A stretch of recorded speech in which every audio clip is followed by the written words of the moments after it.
श्रीमान वेंकटनाथार्य कवितार्के केसरी वेदांत आचार्यवर्यो मे सन्निधत्तां सदाहृति रामानुज दयापात्रं ज्ञानवैराग्यभूषणं श्रीमद्वेंकटनाथार्यं वन्दे वेदान्तदेशिकं लक्ष्मीनाथसमारम्भां नाथयामुनमध्यमाम् अस्मदाचार्यपर्यन्तां वन्दे गुरुपरम्परां यो नित्यमच्युतपदाम्बुजयुग्मरुक्मव्यामोगतसतितराणाय मेने अस्मद्गुरोर्भगवतोस्य दयैकसिन्धोः रामानुजस्य शरणौ शरणं प्रपद्ये श्रीवत्सचिह्नमिश्रेभ्यो नमभुक्तिमधीमहे यदुक्तयस्त्रयी कंठे यान्ति मंगलसूत्रतां श्रीपराशरभट्टार्यः श्रीरङ्गेशपुरोहितः श्रीवत्साङ्कसुतः श्रीमान् श्रेयसे मे अस्तु भूयसे. ஸ்ரீ பராசர பட்டருடைய ஸ்ரீ குணரத்ன கோஷத்தில் 56வது ஸ்லோகம் நேத்தி அனுபவித்தோம். அதாவது பெரிய பிராட்டியாருக்கு திருப்பார்க்கடலிலே விருப்பம் இருந்தாலும் ஸ்ரீவைகுண்டம் புக்ககம் புகுந்த வீடு என்ற அங்கும் ஆசை இருந்தாலும் திருவரங்கம் பெரிய கோவிலில் இருப்பது தான் அவளுக்கு பெரிதும் உகப்பு சந்தோஷம் என்று போன ஸ்லோகத்தில் அனுபவித்தார். இந்த ஸ்லோகத்தில் அதை இன்னும் அழகாக விவரித்து அப்படியே ஆழங்கால் படுகிறார் அவளுடைய வாத்சல்ய குணத்தில். ஔதார்ய காருணிகதாஸ்ரித வத்சலத்வ பூர்வேஷு சர்வமதிஷா அதிஷாயிதமத்ர மாதः ஸ்ரீரங்கதாம்னி யதுதான் யத் உதாஹரந்தி சீதாவதாரமுகம் ஏவ தமுஷ்ய யோக்யா. ரொம்ப ஆச்சரியமான ஸ்லோகம். ஔதார்ய காருணிகதாஸ்ரித வத்சலத்வ பூர்வேஷு சர்வமதிஷாயிதமத்ர மாதः ஸ்ரீரங்கதாம்னி யதுதான்யத் உதாஹரந்தி சீதாவதாரமுகம் ஏததமுஷ்ய யோக்யா. எம்பெருமான் பல அவதாரங்கள் செய்தது போல பிராட்டியும் அவதரிக்கிறார். அப்படி பல அவதாரங்கள் எடுத்த போதும் இவை எல்லாவற்றையும் விட பெரிய அவதாரம், ஆச்சரியமான அவதாரம், ரொம்ப அனுபவபூர்வமான வாத்சல்யம், காருணிகம், ஔதாரியம் ரொம்ப அதிகமாக இருக்கிற அவதாரம் எந்த அவதாரம் அப்படின்னா ஸ்ரீரங்க நாச்சியாராக இந்த அவதாரம் தான். சகல கல்யாண குணங்களும் வியக்கத்தக்க வகையில், ஆச்சரியப்படையத்தக்க வகையில், அனுபவிக்கத்தக்க வகையில், உருகத்தக்க வகையில் உள்ளதென்று வர்ணிக்கிறார் சுவாமி. ஜகஜனனி ஆன ஸ்ரீ ரங்கநாச்சியாரே, உம்முடைய ஔதாரியம் என்ன, பிறர் துயரம் கண்டு பொறுக்க முடியாமல் கருணை என்ன, வாத்சல்யம் என்ன, அடியார்களின் குற்றங்களை போக்கியமாக கொள்வதாகிற குணம் என்ன, இவை அனைத்து குணங்களும் திருவரங்கம் பெரிய கோவிலே எழுந்தருளியிருக்கும் இருப்பிலே மிகச்சிறப்பு பெற்று விளங்குகிறது. கீழே மாதர் மைத்திலின்னு ஒரு 50வது ஸ்லோகத்தில் அனுபவித்த சீதையினுடைய சிறப்புக்கு குறை வராதோ என்றால், சீதை முதலான விபவாவதாரங்கள்லாம் ஸ்ரீரங்கநாச்சியாராகிய ஆக வரப்போகிற அவதாரத்துக்கு அதெல்லாம் ஒரு ரிஹர்சலாம், ஒரு பயிற்சி, ட்ரைனிங். அரங்கத்தில் ஆடுவதற்கு முன்பு அறையிலே ஆடி பழகுவது போல 4 செவத்துக்குள்ளே ஆடி பழகிறாளாம் அரங்கத்தில், ஸ்டேஜில் போய் ஆடுறதுக்கு. எல்லாம் சீதா அவதாரங்கள்லாம் விபவ அவதாரங்கள்லாம் நற்குணங்களை பயிற்சி பெறுவதற்காக ஏற்பட்டவை. அங்கெல்லாம் பூர்த்தியாக கிடையாது. இங்கே தான் அனைத்து குணங்களும் பூர்த்தியாக பூர்ணமாக ஸ்டேஜில் பர்ஃபார்மன்ஸ். அந்த ரங்கம், ஸ்ரீரங்கம், ரங்கம்னாலே ஸ்டேஜ். அந்த ரங்கத்தில் ஏற்படக்கூடிய அந்த ரோல், அந்த ஆக்டிங், அந்த பர்ஃபார்மன்ஸ், இதுவே பொருத்தமான இடம் என்றெண்ணி திருவரங்கம் பெரிய கோயிலிலே அவதாரம் மிக்க அன்புடன் எழுந்தருளியுள்ளீர். உமக்கிருப்பும் இருக்கும் விருப்பம்தான் என்ன எங்கள் மேல், உமக்கிருக்கும் வாத்சல்யம்தான் என்ன எங்கள் மேல் என்று அனுபவிக்கிறார் சுவாமி.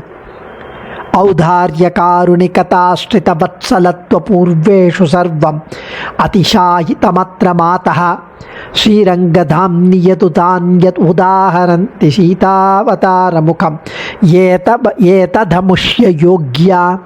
மாதः உலகத்தினர் அனைவருக்கும் தாயாகிய ஸ்ரீ ரங்கநாச்சியாரே, ஔதாரியம் வாரி வழங்கும் வள்ளல் தன்மை, காருணிகதா அருளுடன் காருண்யத்துடன் இருப்பது, ஆஸ்ரித வத்சலத்துவம், அண்டினவர்களிடம் பரிவோடு இருப்பது, பூர்வேஷு இவை முதலான நல்ல குணங்களில் சர்வம் எல்லாம், எல்லா சர்வ கல்யாண குணங்களும் ஸ்ரீரங்கதாம்னி இந்த திருவரங்க திவ்ய தேசத்தில், அத்த இந்த ஸ்ரீரங்க நாச்சியார் என்கிற அர்ச்சாவதார திருமேனியில் அதிசாயிதம் மிகவும் சிறந்து விளங்குகிறது.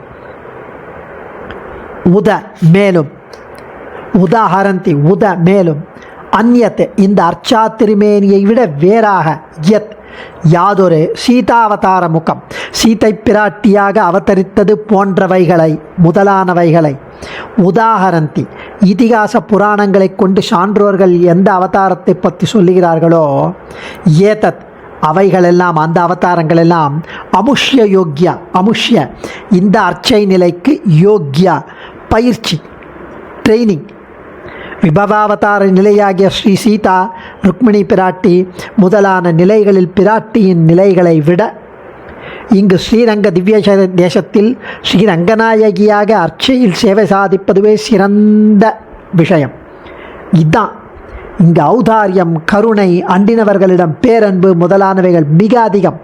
ஒரு நாடகம் ஆடுபவர் முன்னதாக தனிமையில் தன் கதாபாத்திர நிலையை ஒத்திகையாக நடித்து பயிற்சியை மேற்கொள்வது போல் இங்கு சீதாவதாரம், ருக்மிணி அவதாரம் போன்றவற்றுகளை நடத்தி காட்டியது சும்மா ஒத்திகை தான். இதெல்லாம் ஒரு ட்ரெய்லர் தான். யோக்யா ஒத்திகை. இந்த ஸ்ரீரங்க நாச்சியாரான நிலையே மெயின் பிக்சர், உண்மையான நிலை. திருப்பாணாழ்வார், ஸ்ரீ ஆளவந்தார், ஸ்ரீ பெரிய நம்பிகள், ஸ்ரீ பாஷ்யக்காரர், திருக்கச்சி நம்பிகள், வங்கீபுரத்து நம்பிகள், ஸ்ரீ கூரத்தாழ்வான், ஸ்ரீ பராசர பட்டர், சுவாமி வேதாந்த தேசிகன் முதலானவர்களுடன் பெருமாள் அர்ச்சா சமாதியை மீறி திருவாய் மலர்ந்தருளி பேசுகிறார், இப்படி அருளுகிறார். இதெல்லாம் அவள்லாம் திருவாய் மலர்ந்து முதலானவர்களை கொண்டு இப்படி அருளினார்கள். ஔதாரியம், பிராட்டியின் வள்ளல் தன்மை. ஔதாரியத்தை பற்றி ரொம்ப அழகாக அனுபவிக்கிறோம் நம்ம. சுவாமி எம்பெருமானாரும் ஔதாரியத்தை பற்றி ரொம்ப அழகாக தெரிவிக்கிறார். அப்படி ஒரு வள்ளல் தன்மை, வேண்டிற்றெல்லாம் தரும் வள்ளல். அயலாருக்கு கொடுக்கிறோம் என்ற எண்ணமில்லாமல் தகப்பன் சொத்தை புத்திரன் அனுபவிப்பது போல் பக்தன் தான் தருவதை அனுபவிக்கிறான் என்ற எண்ணத்துடன் தருவது ஔதாரியம். பிராட்டியின் வள்ளல் தன்மையை இவரே மேலே பேசப் போகிறார். ஐஸ்வர்யம் அக்ஷரகத்தின் பரமம் பதம் வா என்ற ஸ்லோகத்தில் பின்னாடி காட்டப்போகிறார். அச்சேதன அனுபவமாகிய ஐஸ்வர்யம், அச்சேதன அனுபவம், ஐஸ்வர்யமல்ல அச்சேதன அனுபவம். வீடு, காரு, பணம் இதெல்லாம் அச்சேதனம். சேத்தன அனுபவமாகிய ஜீவாத்ம சாட்சா்காரம் கைவல்யம், பரமாத்மா அனுபவமாகிய மோட்சம், இந்த மூன்று உண்டு பலன். ஐஸ்வர்ய அனுபவம் நிறைய டிகிரியில் இருக்கும், நிறைய எக்ஸ்டென்ட், வேரியஸ் டிகிரியில் இருக்கும், பலபடியாக இருக்கும். இவை யாவற்றையும் ஒரு கை கூப்பினா போரும். வேண்டுவதை விரும்பினதை அருள்வாள் ஸ்ரீரங்கநாயகி. கை கூப்பினா போரும். வேற இதை தவிர வேறு எவை கொடுக்க முடியும்? ஸ்ரீயம் லோகே தேவஜுஷ்டாமுதாராம், ஸ்ரீ சுக்தத்தில் வரும் உதாராம். அதையே இங்கு பட்டர் விளக்குகிறார் அப்படின்னு சுவாமி தேசிகன் எடுக்கிறார். காருணிகதா, பிறர் படும் துன்பத்தை பொறுக்க முடியாதவன். ஸ்ரீ சரணாகதி கத்தியத்திலையும் இதையே சொல்கிறார். காருண்யம், காருண்யம்னா ஸ்வார்த்தான பேக்ஷா பர துக்கா சகிஷ்ணுதா. ஸ்ரீ சுதப்பிரகாஷிகர் சுதர்சன பட்டர் தெரிவிக்கிறார். காருண்யம் தன் பயன் கருதாமல் பிறர் படும் துக்கத்தை பொறுக்காமை காருண்யம் என்கிறார். பிறர் துக்கத்தை அனுபவிப்பதைக் கண்டு சகிக்க முடியாமல் இருத்தல் காருண்யம். அப்படி இருந்தால் தன்னை பிறர் புகழ்வார் என்பதாலேயோ இல்லை இப்படி இருப்பவருக்கு பரிசு கொடுத்து உலகத்தவர் நம்மளை உயர்த்தி புகழ்ந்து பேசுவார்கள் என்று சுயநலம் காரணமாகவோ இப்படி கிடையாது. அது காருண்யமாகாது. அதனால தான் ஸ்வார்த்த அனபேட்சா, தன் நலத்தில் விருப்பமின்றி, தன் நலத்தில் கொஞ்சம் கூட விருப்பம், நமக்கு எதனால் பலன்னே பார்க்க மாட்டோம். சுயநலம் கருதாமல் பிறர் துக்கத்தை கண்டு சகிக்காதிருப்பை காருண்யம். பெரியவாச்சான் பிள்ளையும் இதையே தெரிவிக்கிறார். சுவாமி தேசிகன் தெரிவிக்கிறது, காருண்யம் அனுத்திஷ்ட ஸ்வப்பிரயோஜனாந்தரா பரதுக்க நிராகரணேச்சா. அதாவது தனக்கே வேறு ஒரு பயன் கருதாமல் பிறருடைய துக்கத்தை போக்க விரும்புதல் காருண்யம். பிறர் துக்கத்தை அனுபவிக்கும் போது அதை காணும் உத்தமன் அதை பொறுக்காமல் தவிக்கிறான். பிறர் அவன் கஷ்டப்படுறானே, அவன் துக்கப்படுறானே அப்படின்னு உத்தமன் தவிக்கிறான். பிறகு பிறருடைய துக்கத்தினால் தானும் துக்கிக்கிறான். பிறகு அதை போக்க விரும்புகிறான்னு சில பேர் சொல்லுவா. அதெல்லாம் கிடையாது. அவன் அந்த துக்கத்தை போக்குபவன். சம்சார பந்தத்தினால் நாம் படும் துக்கத்தை கண்டு எம்பெருமான் சகிக்க மாட்டான். அதனால் வருந்துகிறான். அதான் காருண்யம். பிராட்டி வருந்துகிறான், நம்முடைய துக்கத்தை போக்க விரும்புகிறான். இதன் பயனாய் நமக்கு ஏற்றதான ஒரு உபாயத்திலே சரணாகதியிலே நம்மை ஈடுபடுத்தி அந்த துக்கத்தை அனைத்தையும் போக்குகிறான் என்று காருண்யத்திற்கு நம் பூர்வர்கள் காட்டிய விளக்கங்கள். இப்படி காருண்யம். அதுக்கப்புறம் ஆஸ்ரித வத்சலத்துவம். இயல்பாகவே எல்லாரிடமும் வாத்சல்யம் நிரம்பியவளவள். அதிலும் தன்னையே அண்டியிருக்கும் பக்தர்கள் பரமைகாந்திகள் விஷயத்தில் கேட்கணுமா? ஆஸ்ரிதர் செய்த பிழைகளை மன்னித்தல். தோஷோ யத்யபி தஸ்யஸ்யா சதாம் ஏதத் அகர்ஹிதம் என்று காட்டியபடி குற்றத்தை பாராமல் ஏதேனும் கொஞ்சம் குணம் இருந்தால், ஒரு இம்மி அளவு குணம் இருந்தால் கூட அதை எடுத்துக்கலாம். வாத்சல்யம். தன்னை ஆசிரயித்த ஒருவனை எம்பெருமான் பிராட்டியும் ரட்சிக்க விரும்புகிறான். அந்த ஆசிரயித்த நம்மிடத்தில் நிறைய தோஷங்கள் உண்டு. மலையாக இருக்கு. அந்த தோஷங்களை கண்டு எம்பெருமான் அவனை ஒதுக்கி தள்ளிவிடுவானோ, பிராட்டி நம்மளை தள்ளிவிடுவாளோ என்று எண்ண வேண்டாம். ஆசிரித்தனான அந்த ஜீவனிடத்தில் உள்ள தோஷத்தை காண முடியாமல் மறைத்து விடுகிறது அந்த ஜீவனிடம் எம்பெருமானும் பிராட்டியும் கொண்டுள்ள வாத்சல்யம். வத்சா அப்படின்னா கன்றுக்குட்டி.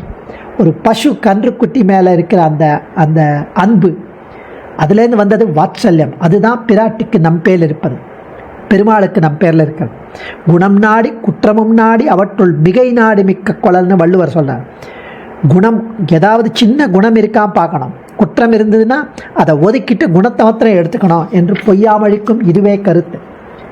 யோக்யா குணானிகா அபியாசகான்னு நிகண்டு சொல்றது, அமர நிகண்டு. அதாவது ஸ்ரீ ஊவே மகாவித்வான் காஞ்சி பிரதிவாதி பயங்கரம் சுவாமி சொன்னாராம், அர்ச்சாவதார விஷயா மயாப்யுத்யே சதஸ்தவ உக்தாக குணான சக்கியந்தே வக்தும் வருஷசதைரப்பி. அதாவது ஏதோ சில குணங்களை அர்ச்சாவதார விஷயத்தில் ஒரு உத்தேசமாக ஒரு குத்துமதிப்பாக நான் கூறினேன். பல நூறாண்டு காலங்கள் பற்றி இந்த அர்ச்சாவதாரத்தை பற்றி கூறினாலும், பல நூறாண்டுகள் கூறினாலும் சொல்லி முடியாதவை பரமாத்மாவின் பிராட்டியின் குணங்கள் என்பது அந்த ஸ்லோகத்தோட கருத்து. ஸ்ரீ பிரதிவாதி பயங்கரம் சுவாமி சொன்ன அந்த ஸ்லோகத்தை ஸ்ரீவத் சங்காச்சாரி எடுத்து அர்ச்சாவதாரம்னா அவ்வளவு பெரிய விஷயம் என்று தெரிவிக்கிறான்.